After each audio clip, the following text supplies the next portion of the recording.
Hello Hadiya. अरे मैं तुम कब आए? बस अभी। तुम्हें तो कॉलेज नहीं आना चाहिए था। तुम्हारी तबीयत कैसी है? कितनी अच्छी हो तुम, कितना ख्याल है तुम मेरा। Thank you. अच्छे तो तुम हो। तुमने अपनी जान की बात से लगा के तुम्हें पानी चाहने चाहिए। पता है, एक्चुअली मैं तो बड़ा शर्मिंदा हूँ अपनी इस हरकत पे। शर्मिंदा? वो क्यों? देखो, जब तक कोई मदद ना मांगे उसकी मदद नहीं करनी चाहिए। अब तानिया को देखो, तानिया खुददार लड़की है, ये अपने हिस्से की गोलियां खुद खा सकती है। मुझे तो लगा मैंने बिला वजह इसकी जान बचा के इसकी खुददारी को ठेस पहुंचाई। मैं कभी भी इतनी खुददार नहीं थी और ना मैं अब इतनी खुददार हूँ कि किसी का एहसान भूल जाऊं। थैंक्स मैं तुम्हें पहले भी कर चुकी हूँ और अब भी कर रही हूँ, लेकिन इतना मैं तुम्हें बताना जरूरी समझती हूँ कि एहसान जताने से उसकी वैल्यू कम हो जाती है।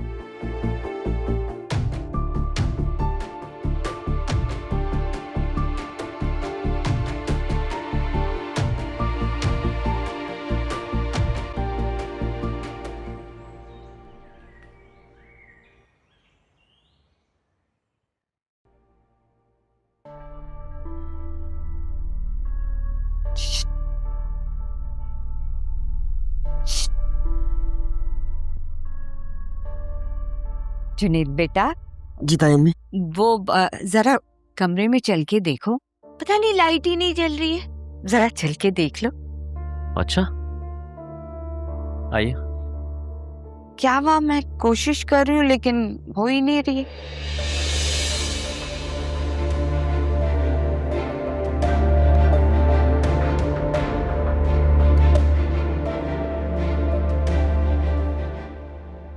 जी तायम्मी बोले, कौन सी लाइट चेंज करनी? अरे कोई नहीं करना, इधर मैंने बात करनी है तुमसे। जाहिद बता रहा था कि तुम कोई काम करना चाह रहे हो। जी तायम्मी, करना तो चाह रहा हूँ। और उसने मुझे बोला है कि तुम्हारे लिए टैक्सी ले ली है उसने। जी ले तो ली है। और ये भी बता रहा था कि तकरीबन 4 से 5 हजार की रोजाना की तुम्हारी कमाई है। तायम्मी, अगर मैं मतलब कंफर्म नहीं है, लेकिन सारे खर्चे वर्चे निकाल के रोज के 3 से 4 हजार रुपए बच जाया करेंगे। अरे बच तो जाएंगे ना। खैर है, अब तुम ये सोचो कि महीने के आखिर में तुम्हारा सारा खर्चा वर्चा निकाल के तकरीबन 60 से 70 हजार हमारी जेब में आएंगे मेरा बच्चा।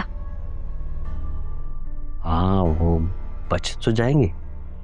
बस बेटा, मैं चाहती हूँ कि तुम अपने पैरों पे खड़े हो जाओ, ताकि मैं आयजा और तुम्हारी शादी का ना बस ऐलान कर दूं खुशी खुशी। खुश हो गए तुम? करवा ली अपनी बेइज्जती? अपनी महबूबा की जबान से हुई हुई बेइज्जती और उसके हाथ का खाया हुआ थप्पड़ दोनों बहुत ही नर्म और नाजुक और खुशबूदार होते हैं, बिल्कुल फूल की तरह। कौन सी महबूबा? किस चक्कर में हो भाई? एक तरफ तुमने उसकी बहन से मंगनी करवा रखी है और दूसरी तरफ उसी को महबूबा मानते हो। कौन सी मंगनी? मैं बचपन का किया हुआ नाम का एक फैसला था और वो मंगनी टूट जाएगी। कैसे टूट जाएगी? मैं तुम्हें कह रहा हूँ ना, मेरी मंगनी टूट जाएगी।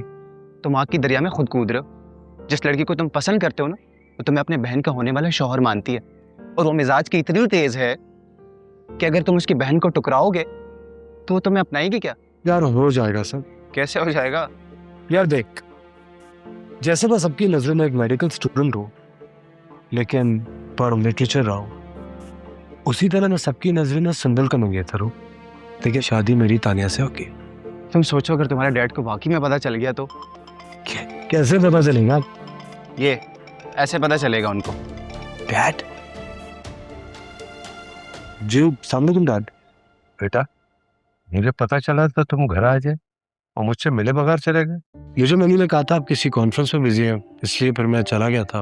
अच्छा ठीक है, मैं आज जल्दी घर आ रहा हूँ, तो पॉसिबल हो तो मुझसे मिल के जा।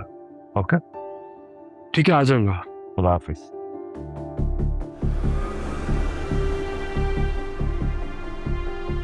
वैसे सोचो, अगर तुम्हारे डैड को वाकई पता चल गया कि तुम हर पानी में 2-2 कश्तियों में सवार हो तो पता तेरी लत बहुत अच्छी है कि मेरे दोनों हाथ जख्मी हैं, वरना एक तो मैं तुझे घुमाई देता। चल आजा। तुम्हें पता है जाहिद को लोग सेठ क्यों कहते हैं? क्यों? इसलिए कि कमाई करता है, उसकी जेब में पैसे टिकते हैं, लोगों पे बहुत रोब है उसका। बस बेटा यकीन करो, तुम्हारी माँ से ज्यादा मैं तुम्हें दिल से चाहती हूँ।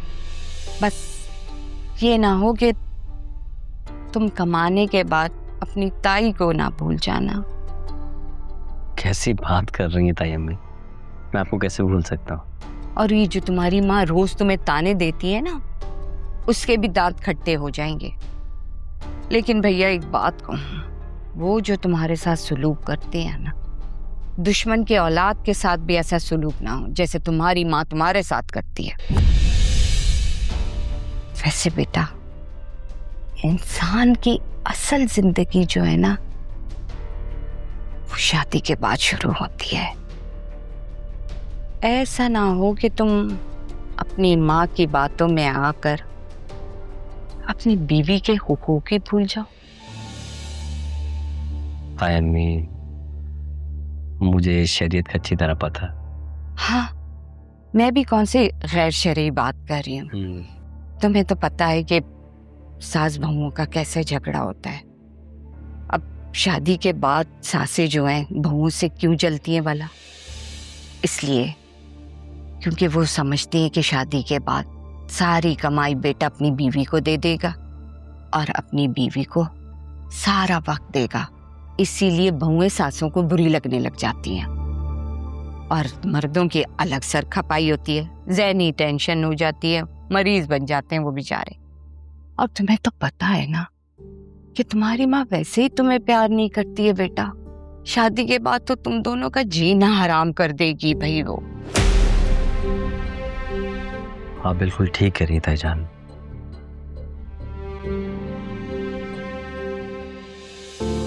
कितनी बुरी बात है ना चाची।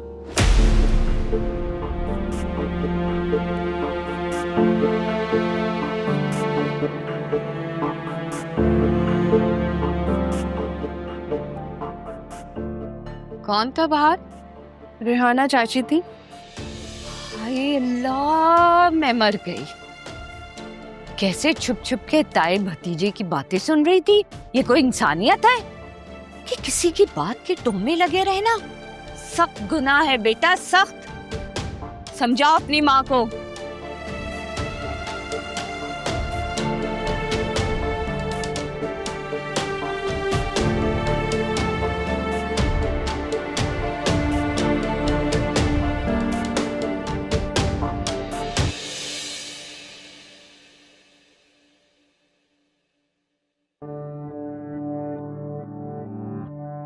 देखिए अम्मा, क्या सारी बातें सुन ली उससे?